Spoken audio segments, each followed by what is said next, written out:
No phone, no food, no pets. Ain't got no cigarettes. I like to read old newspapers, like this one, where it says sometimes when you're up to your elbows in alligators, it's hard to remember that your original objective was to drain the swamp. I enjoy those moments of serendipity on the news page, like this story of a man who committed suicide inside the newly built Trump Tower, sharing space with this warning to tax cheats. This news page is indicative of the trend in the late 90s of capital fleeing the former Soviet Union and getting laundered in New York. The operation is far from being over. It's just one of its stages, said Vladimir Putin. Throughout the 90s, Donald Trump was overleveraged and owed billions. Russian criminal groups rapidly grew in size, power, and reach. It was headed towards becoming a total kleptocracy. The 90s was the golden era of money laundering in Russia. In late 1999, Bank of New York was alleged to have laundered $10 billion, which was denied by the Russians. The billionaire banker, whose cooperation with the FBI launched the probe into the Russian money laundering, was killed in a fire. On June 6, 2003, James B. Comey, U.S. Attorney for the state of New York, announced the arrest of 11 Russians for money laundering. Comey highlighted the vicious circle of drugs to money to gold, back to money.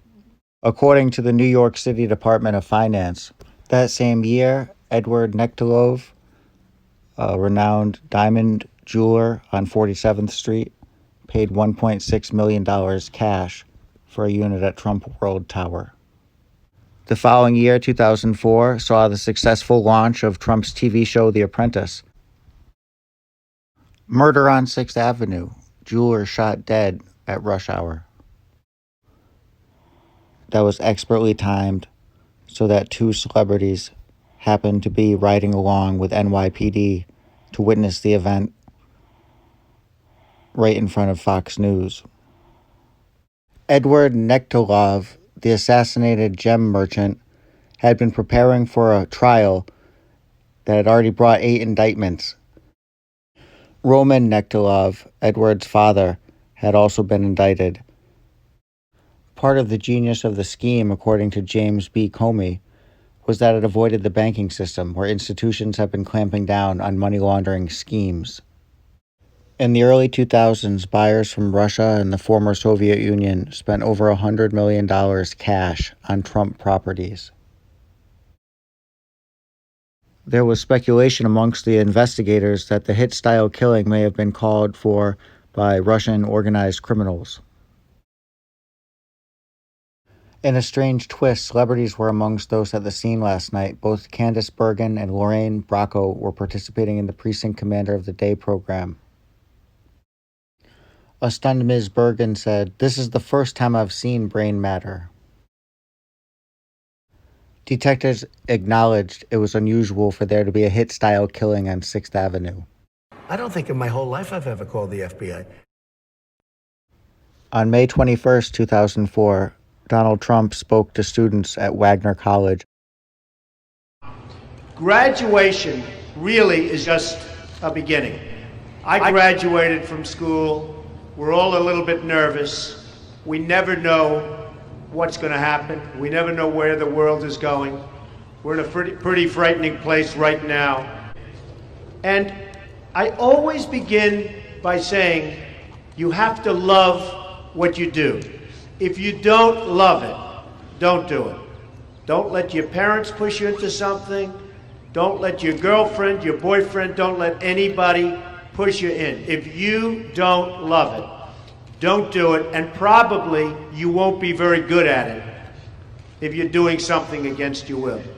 It may not seem like the right thing at the time, but you've got to love it. Review yourself every day. How am I doing? Especially now.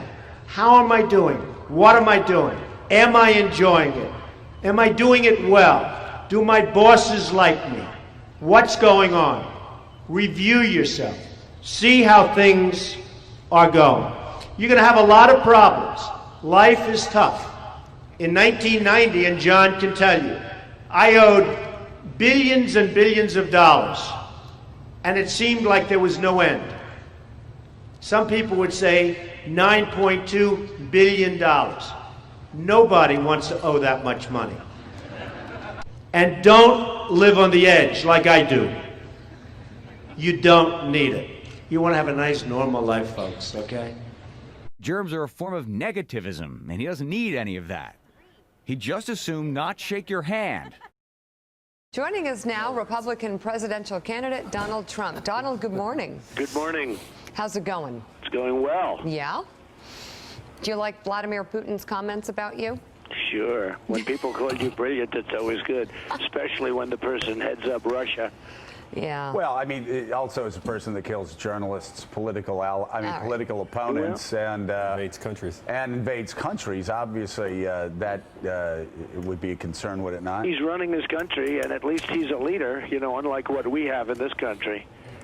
Yeah, but again, he kills journalists that don't agree with him. Well, I think our country does plenty of killing also, Joe. So, you know. There's a lot of stupidity going on in the world right now, Joe. A lot of killing going on, a lot of stupidity, and that's the way it is. But you didn't ask me the question. You asked me a different question, so that's fine.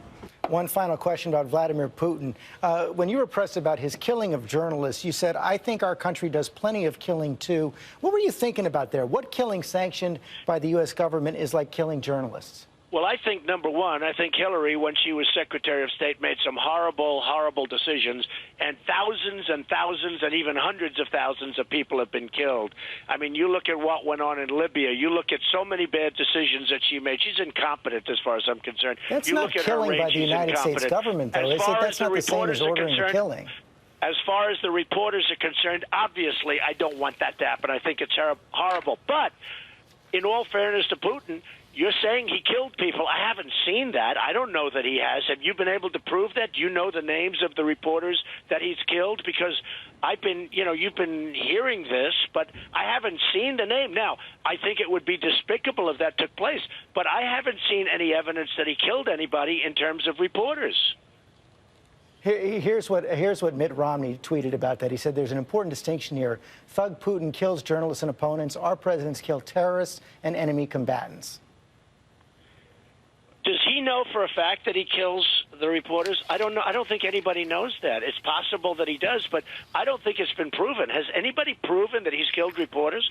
And I'm not trying to stick up for anybody. There have been many allegations that he was behind the killing of Anna Politkovskaya. They are allegations. Yeah, sure, there are allegations. I've read those allegations over the years, but nobody's proven that he's killed anybody as far as I'm concerned. He hasn't killed reporters. So what killing has the United States government done? George, excuse me, let me finish. If he has killed reporters, I think that's terrible. But this isn't like somebody that stood with a gun and he's, taken the blame or he's admitted that he's killed. He's always denied it. It's never been proven that he's killed anybody. So, you're supposed to be innocent until proven guilty, at least in our country. He has not been proven that he's killed reporters.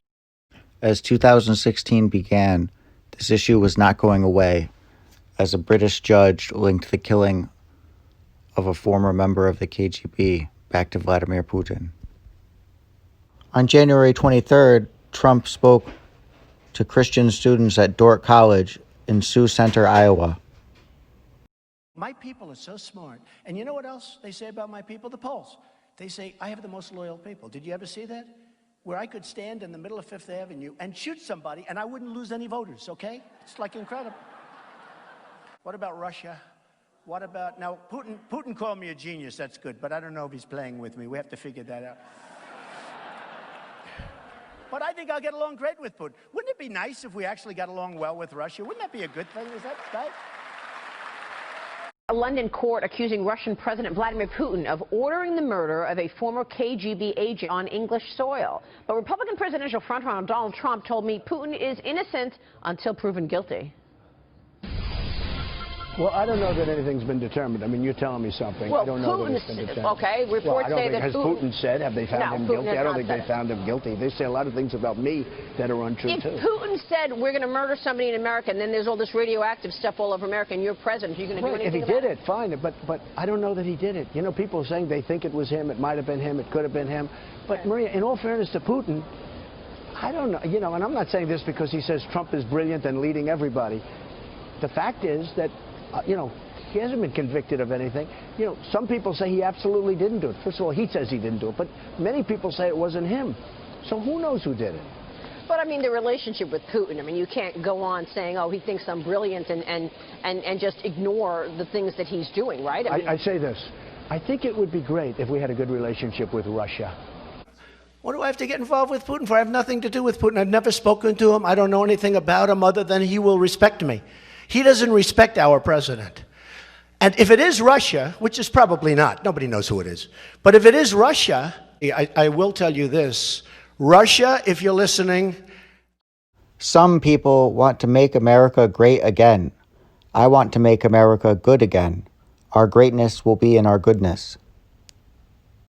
Thank you for watching, and now I will end my video with my favorite serendipitous news page. The Morning News from Wilmington, Delaware, November 2nd, 1968. On the same page that George Wallace pledges a heavy reliance on the police to restore law and order to the cities, 20 persons had their names printed for having passed the bar exam, including Joseph R. Biden Jr.